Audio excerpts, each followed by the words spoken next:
Parul university के placements का कोई रिप्लेसमेंट नहीं, इसलिए टॉप कंपनीज की फर्स्ट चॉइस। आप तो समझ ही गए होंगे। Join Parul university, Vadodara, Gujarat. Delhi NCR वालों ने गुरुवार को एक नई मुसीबत झेली।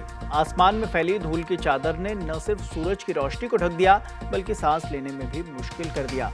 मौसम विभाग के मुताबिक पाकिस्तान और पश्चिमी राजस्थान से चली धूल भरी हवा उत्तरी राजस्थान, दक्षिणी पंजाब और हरियाणा से होते हुए दिल्ली तक पहुंची। एयरपोर्ट पर भी विजिबिलिटी का लेवल 1200 मीटर तक गिर गया। हालांकि दिन में आसमान साफ रहने और तेज धूप निकलने पर स्थिति में कुछ सुधार भी देखा गया, लेकिन मौसम विभाग के मुताबिक शुक्रवार तक हालात सामान्य नहीं हुए। अभी भी धूल भरी आंधी नजर आ रही है।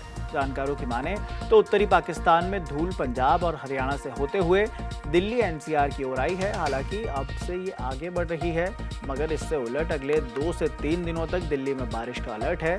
सुनिए मौसम विज्ञान के जानकार क्या कहते हैं।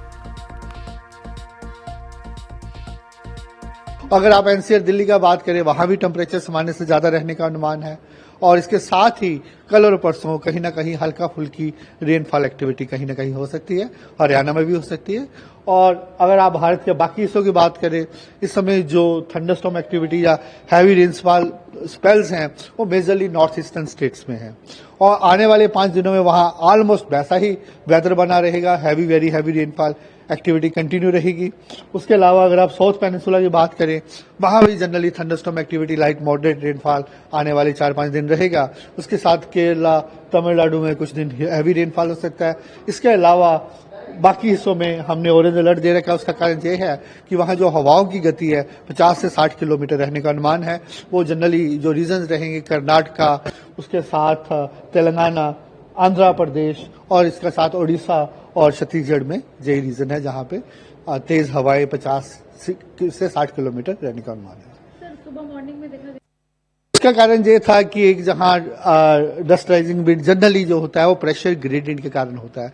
एक pressure gradient Rajasthan, west Rajasthan में डेवलप हुआ। उसका कारण ये होता है कि जब टेम्परेचर में वेरिएबिलिटी आती है, जैसे आज भी गंगानगर 45 प्लस है, तो टेम्परेचर में वेरिएबिलिटी होती है, उसके कारण प्रेशर में भी वेरिएबिलिटी हो जाती है, जिसके कारण इस टाइप का फिनोमिना होता है। वो राजस्थान से लेके पूरा आपका हरियाणा, पंजाब, एनसीआर दिल्ली तक रहा और आने वाले 2-3 दिनों में भी ऐसा कुछ फिनोमिना हम एक्सपेक्ट कर रहे हैं कि राजस्थान में, वेस्ट राजस्थान में 2-3 दिन रह सकता है और पंजाब, हरियाणा में भी कल के बाद 2-3 दिन रहने का अनुमान है।